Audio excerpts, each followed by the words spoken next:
welcome to my thoughts on Ironheart, Season 1, Episode 3, We Endanger Girl. There will be spoilers for the episode, as well as everything MCU leading and adjacent leading up to, and leading up to the episode. Let's see, the episode is rated TV-14, so will this video be, and another episode I love. Let's dive right in. So, yeah, I think I will just start with the okay, maybe this will be somewhat chronological. Let's see. So yeah, we have the holy crap, trying to gather thoughts here. Literally just finished watching the episode.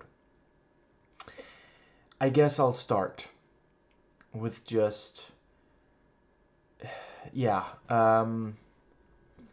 Natal AI is managing to get more, what's the word? You know, she's constantly improving herself, which, you know, a lot of the time is a good thing. Yeah, she can now run the suit, which of course comes in very handy, extremely handy at the heist. Heirloom heist, and yeah, right, I think I forgot to mention, you know, so in the first, when I did my video on the first, wait, no, my video on the first episode, I talked about, you know, I wasn't sure if they were gonna give Natal AI if that was gonna be an abbreviation for her AI, and yeah, I forgot to mention, I think, in my video on the second episode, apparently it is. Though it is a mouthful, and I cannot remember a word of it right now, but yeah. Let's see, then we have the, what's the other thing? We have, yeah, Natal AI, really likes jump scaring Riri, which appears to be something that that Natalie also did. Let's see, I guess I should start calling him Zeke. He doesn't seem to object. Once, although I guess on the other hand, technically he's not the biggest fan of being thought of as. Okay, for now I'll call him Joe. Still, even though we know, yeah. For some reason I didn't realize they were gonna go where they, you know, yeah, like him cutting his neighbor's Heather's flowers was just the beginning. Now he's the one who blackmails someone else twice a day and just, yeah, shows up middle-aged. I'm 36. Yeah. I think, yeah, I mean, he's very, perhaps eager, certainly willing to tell Ronnie about Riri's, you know, extracurriculars, and let's see, yeah, the thing about, you know, is 6 a.m. good? What am I saying? 6 a.m. is good. And yeah, you know, she realizes she can use the, you know, I forget what they call it, but the stuff that acts like skin. Let's see, and yeah, you know, she realizes that's the way to get to, you know, to research the hood. Really appreciate she being smart about this. And let's see. Right, before I talk more about Joe, I do briefly want to talk, yeah, fun bit with them celebrating. And, you know, Slug, they're an icon, they're a star. What they say, once you've walked through one money shower, you've walked through them all. Like, yeah, because this is not the first time they've had this much money. I think it might be for everybody else inside the room, but yeah. When you walked through a shower of money, it was the most important day of your life. But for me, it was Tuesday. And Clown, being the unpredictable that yeah, she is an unpredictable, and she expressed, interest in. I suppose she was more talking about Parker the person and specimen than the hood itself. But yeah, she managed to crack the code. And that's also, yeah, if you have a bunch of people around who are used to like breaking into stuff, they might break into your stuff, and yeah, walks around with the hood on. I was legit thinking, oh, this is gonna, like, even, before John showed up, I was thinking, is that gonna, like, latch onto her or something? I've watched enough horror movies to know how these sorts of things usually go. Um, but yeah, John shows up and, yeah. Uh, I really appreciate that, afterwards, like, why is everybody so glum? And I, yeah, Hood again says, you're so pretty. You say, someone so beautiful should not be so angry. But yeah, you know, right now I forget if it was Clown or Riri. I think it was Clown, not Riri, but Riri was also bothered by it. But yeah, Clown's like, because John just slammed my head into the table and hasn't apologized. And John's like, oh, okay,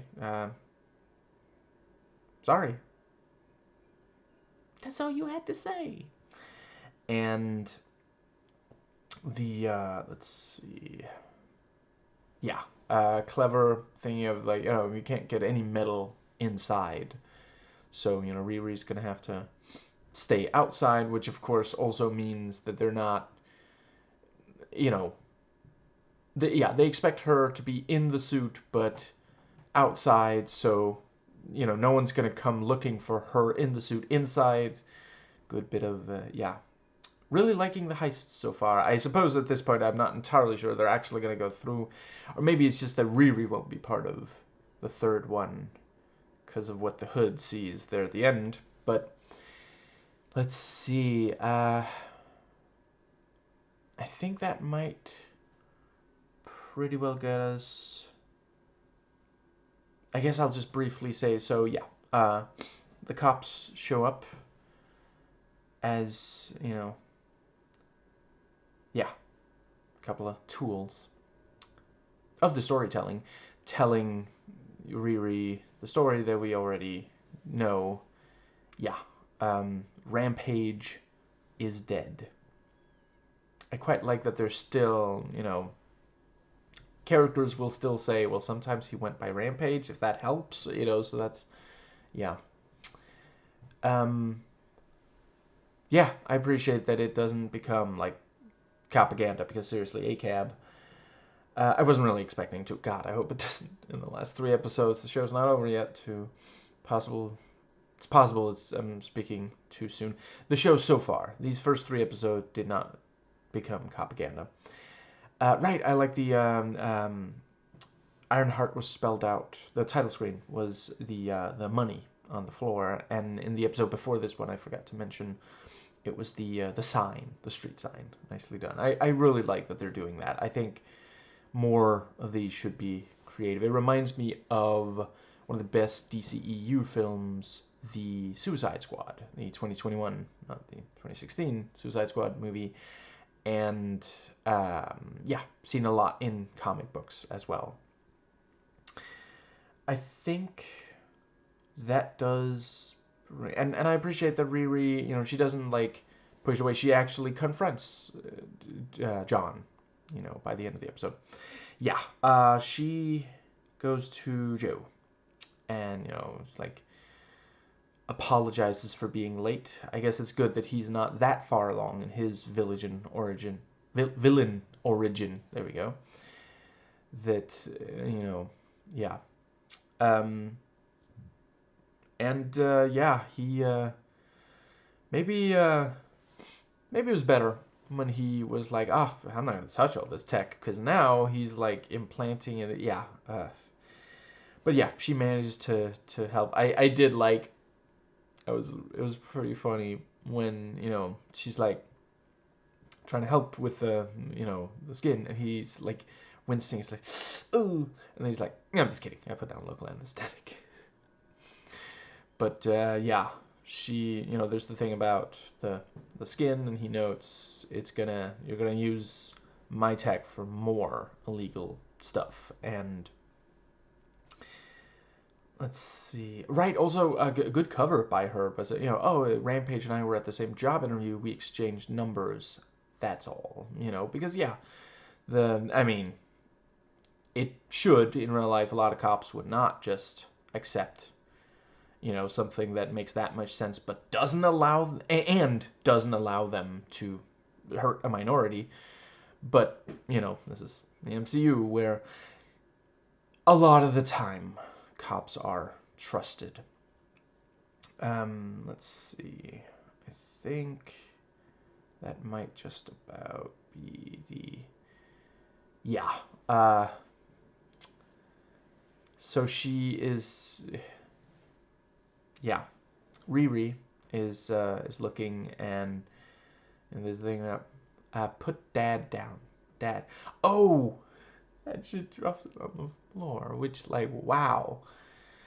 Yeah, I mean, it's not the first time I've seen a joke like that on something rated like TV-14 or so.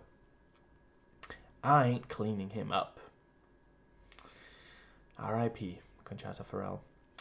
But yeah, we find out, and I like that, at first she's like, Obadiah Stane, and because like we don't know how much like civilians know about that, but yeah, it's like the guy who died in the plane crash. She knows about his connection to the Starks, but she thinks he died in a plane crash. Which actually, has that been brought up before? I feel like I've heard that before. Was that about someone else? But yeah, he's like, it wasn't a plane crash. That was just a cover up by SHIELD. It was a very unfortunate training exercise. But no, he knows exactly what happened. And yeah, he badly doesn't want to be like him. And I did also... Joe, you gotta work on your cover stories, my man. Obadiah is a very common name. And she rightly is like, no, it isn't. Like... Did your father found Springfield? But I know a lot of the time they call him Jebediah Springfield, but there's that one episode where it said, it was Obadiah, Jedediah, Jebediah Springfield. Anyway, I forget if I've realized before, but that is a pretty funny, because like we find out that there's something unusual about the name. Were they making a joke about how, this is the name someone would pick if they were trying to like hide something? Anyway, yes, so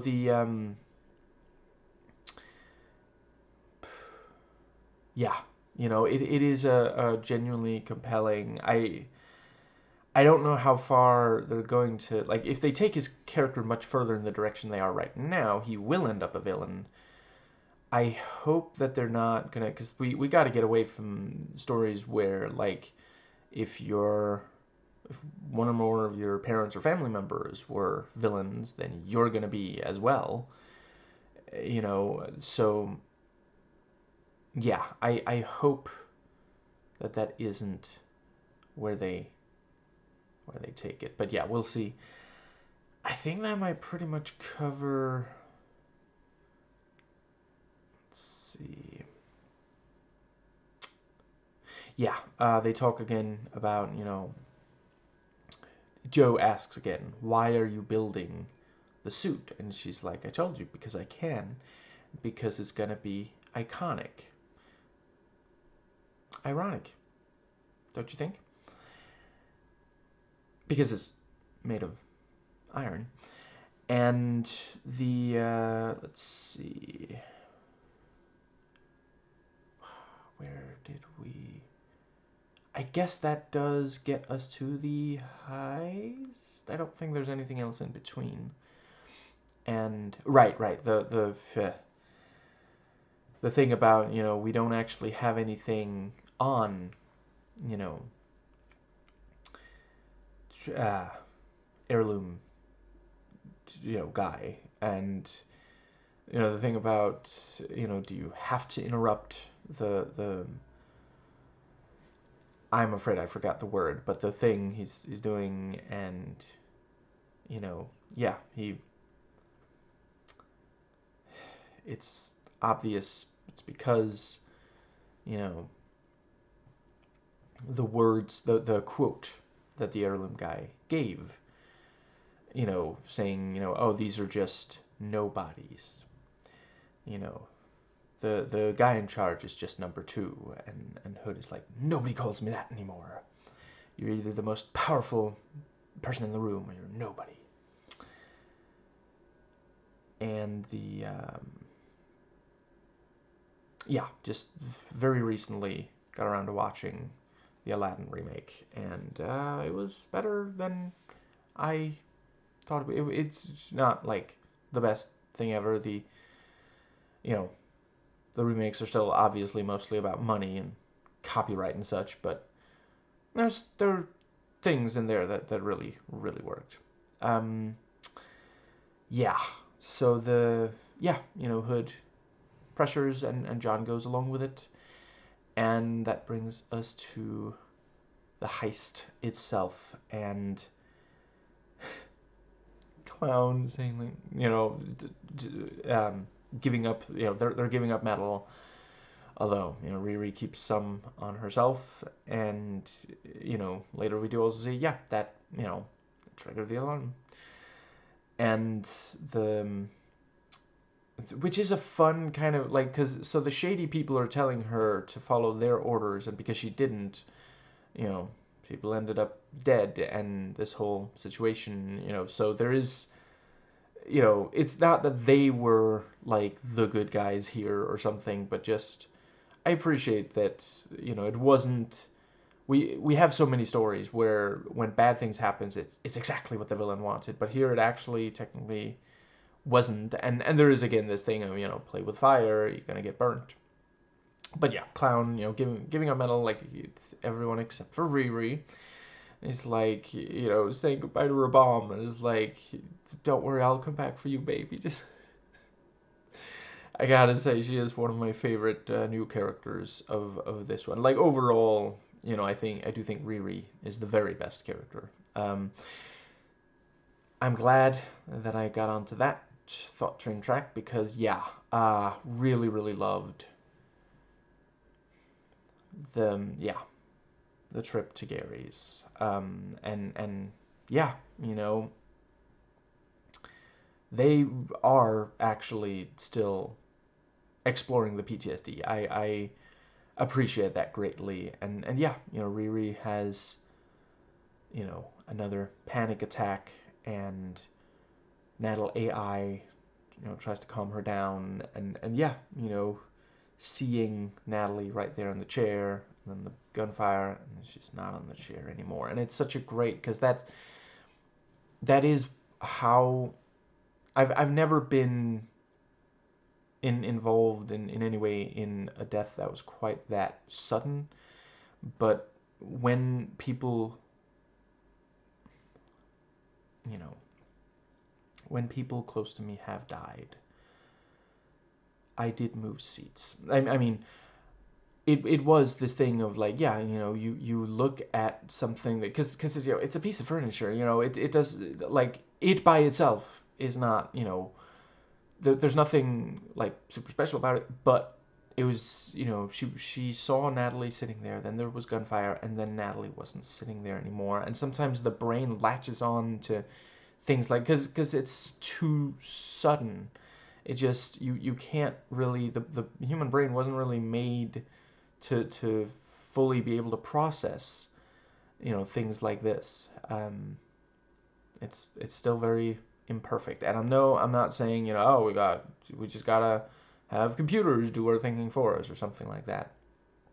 But evolution, very imperfect process. And I think that does pretty well get us. Let's see. Where do we end up with that? Then we go. I guess that does bring us to the heirloom heist. And yeah, let's see. So it is genuinely clever, the way that they get, yeah, they accomplish some things without metal. And I will say, Clown looks as ecstatic to be burning something as she normally is to be blowing something up. So that's nice. Good. I'm happy for her. Seriously though, that was like, I am too much of a nature lover to be seeing people doing, yeah, harm to plants like that. That's, but they're the bad guys. We're not supposed to be okay with it. I think that might just about bring us to, right. I like the bit about, what are you going to use your money for? And the blood siblings, did they rehearse this? But they're, no. Both of them 100% agree. Underground Fight Club. Are they just trying to meet Colleen Wing? Because it's okay if you're just trying to meet Colleen Wing. We all want to meet Colleen Wing.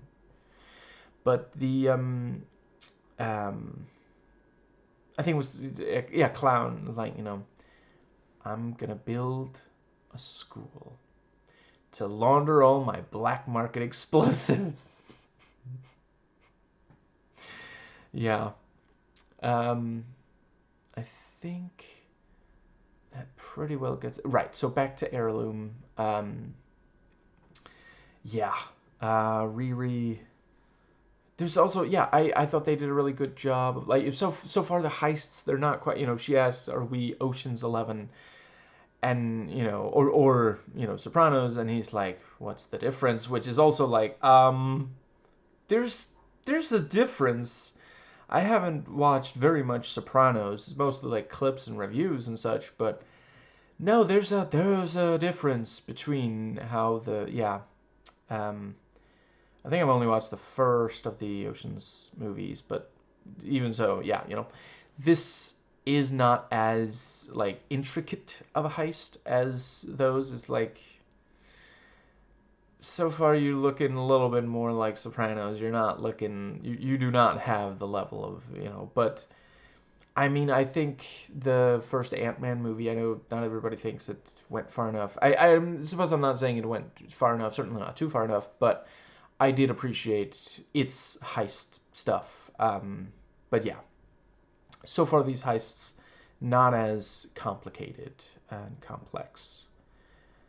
Let's see, but yeah, John Parker, yeah, Hood, trying to apply pressure on the guy in charge, and he's just not really hearing it. And at one point, he even like literally throws it back in his face, which like, oh boy, you don't really know, yeah. But that was there's some really great tension there, and that's a great way to like 2 episodes in a row. Hood is talking to the person in charge of a company, and they're making these outrageous demands. Yeah, it is more interesting if the second person doesn't buckle, because ultimately, the woman who ran Tunnel, which like it's too bad that we found out Tunnel was kind of screwing over people, because that means I can't say I dig Tunnel. But yeah, and genuinely, like, it does not at all go as Hood had hoped there. They did not get, because they needed his signature, didn't get it. Like, him dead gets them nothing. That's a mission failure right there. And if he had listened to Parker, they didn't have anything to blackmail him with. So all they could do is say, because, yeah, there's that thing about, oh, we're going to kill all your plant life, and that wasn't enough to get him to sign. So I also really appreciated the tension about, I kind of dig how, like, in both of these heists, something went different than, I mean, that has to happen. That's, it's not really a heist if everything goes to plan, in a piece of fiction at least. All of my favorite heists, let's go with that. At least one thing will go wrong at some point or another. But yeah, let's see, yeah, in both cases, it was about Riri. And a small object. But yeah, she's cutting part of the hood off, and I will say it did very shortly look as though she wasn't going to be able to get a piece of the hood, which would have surprised me, because the MCU doesn't usually just, like, not really accomplish something. A lot of these Disney Plus MCU shows have more of a problem of, like, rushing ahead than having. Yeah, I was a little bit worried we were gonna have a Connect situation on our hands. A show that I still really love, but yeah, that it did sometimes bother me how a scene would not have a character accomplish something that it really looked like they were going to be able to accomplish. Yeah, that. But yeah, by the end of this scene, she does have the piece. But yeah, she pushed a little too, flew a little too close to the sun, kept insisting on cutting the, yeah, and ended up triggering the alarm. Very nicely done on the meter. I am not the only person who thought of Splinter Cell when looking at that. Although in there it's not metal. It's sound and light. That, yeah, I think that pretty well gets us. But yeah, by the end Hood kills the guy in charge, out of frustration and wanting to feel bigger, which yeah, as he's getting to a point where he can't control, he's in the hood, and he has been for a while, but now he's also becoming of the hood. And yeah, afterwards with the he curves some bullets again. That was what he was doing in episode 2, and then I'm like, oh wait, was he curving the bullet? It's because I spent so much, like, the reason that I will sometimes express uncertainty about something that is plainly obvious is because when I was younger, before I turned 18, I didn't really have much of a choice of who to be around. And to be clear, I'm not talking about, like, family. Love my family. It's not. The following is not about any of them. I'm talking about, like, classmates and such. But yeah, had to spend way too much time, way more time than anyone should ever have to, around conservatives. And they will have you, like, they act like what is plainly obvious just isn't so. Anyway, yeah, 20 years later, still dealing with that. Yeah. Anyway, I really felt like the him, Hood killing the guy felt like a an escalation. Didn't seem like he was, because yeah, he could have killed the cop who had a gun on Riri and was not lowering it, no matter how much she asked him to, and made good arguments, verbally de-escalating. He only shot that guy in the shoulder, but this time he killed the guy in charge. I was slightly unclear on if he also killed all of the guards. I think maybe at least some. Yeah, but yeah, not great when a sorcerer starts killing a bunch of people. We know that from earlier in the MCU. That can go very badly. I think that pretty well gets us. Let's see. Yeah, really, really effective there at the end when we see, yeah, he's yelling at the Hood, and yeah, he gets answers. Why did this happen? Because of Riri, and yeah, I don't think that this is definitely going to be a problem for Riri. But yeah, she got the piece. She can analyze that and analyze this. And if they ever made a third movie, analyze the other thing. And I think I'm not asking them to make a third movie. Second one was already excessive. Yeah, yeah, when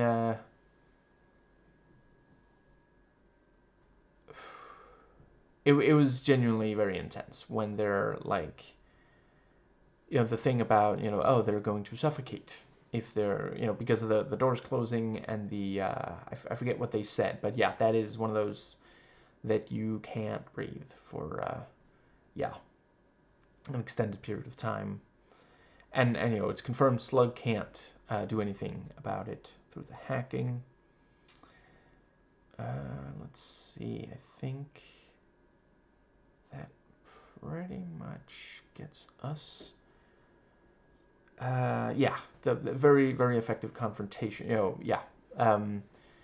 John going down there and genuinely, like, he did believe in Riri. He wasn't, like, trying to find it, but yeah, he spots her where she's not supposed to be, and then sees the fabric, and yeah, really, really tense.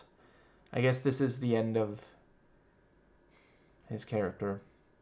No more Mr. Knife Guy. Boy, that movie sucked. Anyway, yeah, I think they did get about as much out of the knife wielding and throwing and such as they could on this TV-14 PG-13 rating, and we also got a lot of good stuff like that with Bucky. So I appreciate maybe they were thinking, let's not go overboard, and Bucky is still around. But yeah, genuinely really, really tense fight, and I thought they did a good job, like, emphasizing, Riri, when she's in the suit, she's, amazing, but out of the suit, she's not, like, the best fighter.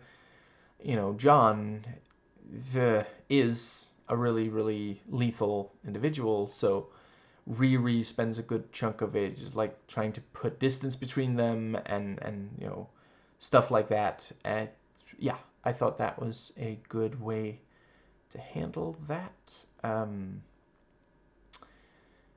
suppose, does that pretty much get us to, yeah, she actually, like, she could, yeah, the this is a pretty intense origin story. She left him there, knowing what would happen when, yeah. So that's quite it's and then afterwards she's being asked, hey, what's going on? Where is he? Did he make it out? And she says he's inside. He's not moving. Which like yeah, at that point like Hood doesn't really have a choice but to accept. They do gotta get out of there. But yeah, and I appreciate that we do see afterwards, the emotional toll it took on her.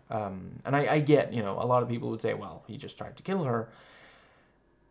I mean, not making any excuses for him, but from his certain point of view, he just discovered that she's like, I mean, why would she have a piece of the Hood's hood if not to look under the hood and hoodwink them all and maybe be a threat to the group. So he's probably thinking this is self-defense, even though it's not like that's the only way it happened. And I appreciate her verbally confronting him about Rampage, which I guess means Eric Andre might not be on the show in any future episodes. You can't actually spell American Dream without Eric Andre there in the middle. But I think that might pretty much, yeah. Really, really tense. Really looking forward to seeing what's going to. So yeah, it is very clear. Like the Hood has a mind of some sort. Yeah, I'm excited to see. We're at the halfway mark. We're just past the halfway mark now. We're 3 episodes into a 6-episode run. Yeah, I'm looking forward to seeing what's going to happen as the next thing with Riri, and yeah. Now that the Hood knows that she was part of it, as Hood like yells at his own articles of clothing. I thought I was the only one who did that. And yeah, she now has to contend with the fact that she did let John die. He was right there, and while one can understand her decision, I do really appreciate them making these more like morally gray. Like for a while, a lot of the heroes were, good, and they would just like they might make mistakes. Like oh, Thor needs to control his temper more, and Tony needs to take responsibility and stuff like that. But like they weren't, this morally gray. The yeah, and the yeah, he was right there. She could have saved him.